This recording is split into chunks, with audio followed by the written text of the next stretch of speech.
iba pang mga recreational activities. Dito kasi ramdam na ramdam ang kakaibang energy at adventure. Mas maaksyon, mas nakaka-high. Mabisang pantanggal sa stress.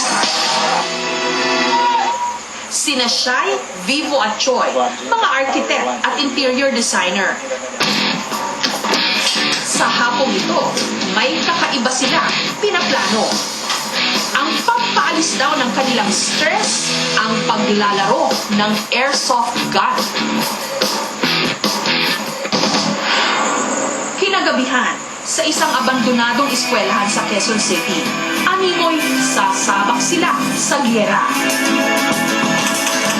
Ang mga laruan nilang baril, parang totoo. Kailangan tirahin mo siya sa soft part ng katawan para umamin. That's the difference between paintball and airsoft. Kasi sa paintball, kita mo eh. So, hindi mo na kailangan hindi umamin kasi may visual eh. Pagkatapos ng ilang minuto, kanya-kanya ng pwesto. Pagkatapos, umpisa na ng enkwentro.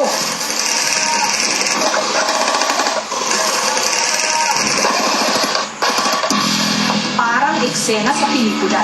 Bagamat laro-laro lang ito at hindi totoo ang mga bala, hindi pa rin daw maiwasang may masaktan at masugatan. Marami ka na yata kasama ang natamaan? Oo, madami na rin po eh. Kaya ako na lang po. Sina Shai at Bella, pinagbawalan na pala ng kanilang mga magulang na maglaro ng airsoft. Actually, ayaw na nila ako paglalaro eh. Pero, nandito na ako eh. Oo. Parang hobby ko na talaga to. Hindi naman ako naglaro ng airsoft para makasakit. I wanna have fun lang.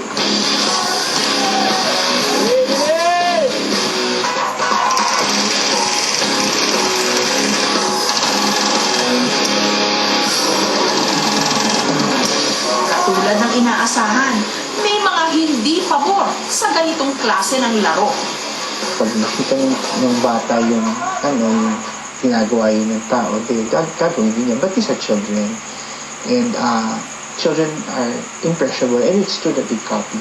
Isa lang yun sa magtutulak sa kanya na maging violent din, no? I don't see anything bad about the sport naman. Try nyo muna bago kayo, bago kayo mag-comment. I'm sure they will have fun naman eh. Kanya-kanya talagang libangan at kalukuhan ng tao. Ang normal o ordinaryo para sa iba, ekstraordinaryo o hindi normal para sa ilan. Ano man ang iyong hilig, siguraduhin buhay kang bata.